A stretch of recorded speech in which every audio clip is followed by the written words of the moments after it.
Hello and welcome to Unit 10 of SWK 220 Introduction to Social Welfare. And this unit is Social Policy Analysis.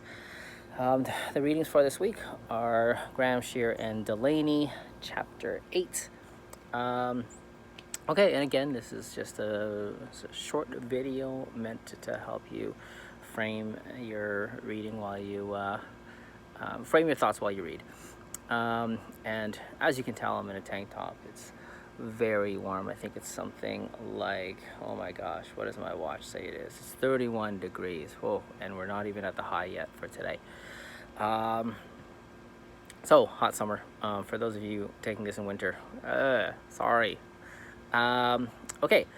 Let's see. So the course textbook, it represents or presents a social policy analysis framework, which helps to identify the types of information needed and the varied areas of analysis that can help lead to rational social policy solutions or alternatives to existing social policy.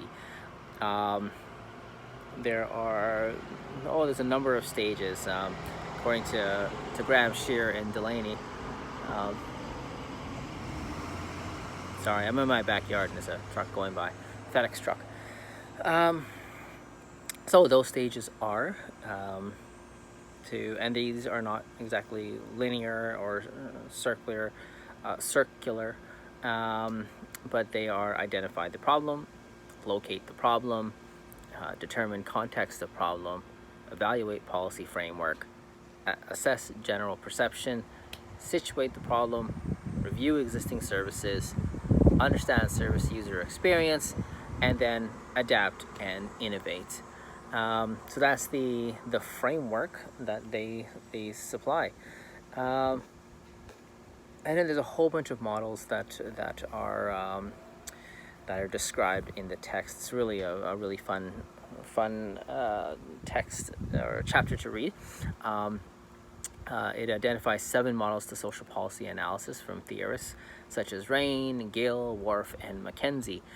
So for example, there's the incremental model views, which means that it's kind of like this way of muddling through policy changes, making incremental adjustments to existing policies. And there's comprehensive, which is like this comprehensive approach. It's a universal sort of approach, universal healthcare, as an example of one. And so there's other models are incremental, as I mentioned, comprehensive, the rational model, the mixed scanning model, values competition model, which is very interesting because social policies are about values, and that's what we've been talking about throughout this whole course. You should, hopefully you've picked up on that by now. 10 units in, and social justice and the comprehensive model of social policy, the value criteria model, and the garbage can model. And these are all on page 172 to 173 of the text, if you want to reference that. Just in case it's on an exam. Things to think about as you read. What are your thoughts on the social policy analysis framework? Do you think there are steps missing? Are there too many steps? There's this idea when it comes to community development, at least there's this idea of they got it from forestry and industry of creative burning, when it comes to the stage where you kind of you burn things down so that there leaves room for new growth, something new, something more innovative. Social policy, especially social welfare, and we'll talk about social innovation and social entrepreneurship in terms of how social work tends to look at policy, in terms of even organizational policy, in terms of program development, and how it will be funded, and how we write reports to satisfy funders' needs and requirements. Okay. And of all those models that I had mentioned, after you read, think about which approach you would. What do you favor, the comprehensive approach or the incremental approach? Which one do you think is more ideal? Which is more realistic? Which is more practical? Um, and what model do you prefer? Do you prefer the values competition model, the garbage can model? Um, and use critical thinking to analyze what are the intended and unintended benefits of a policy, right? So even if you look at,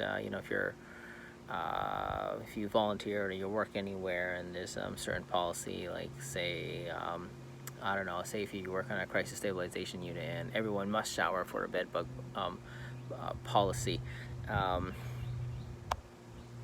sorry, the screen got really dark here. So is that what do you think of that? Who what are the intended benefits? What are the unintended benefits? Like sure, there's if there's bed bugs, that can threaten to shut down the whole unit, and people aren't getting the services that they need. Sorry, I just want to try to fix this. Okay, anyways, but what's the unintended consequence? Like is it if someone's coming in, they're in crisis, you're asking them to basically strip them and shower.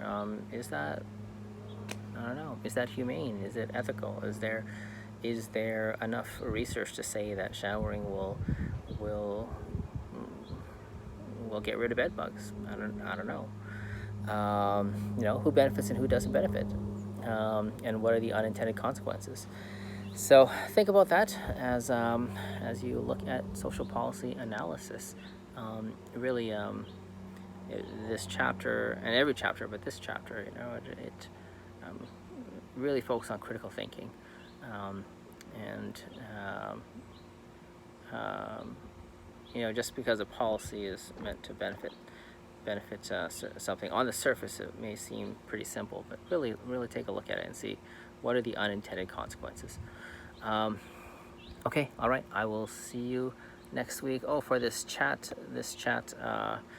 unit for this week, think about how your personal experiences in advocating for policy change. What was the outcome? How did you go about it? And if you haven't done that yet, then just imagine how you would do it. What are some ways that you would go about advocating for something, for a policy change? Okay, all right, see you next week. Bye.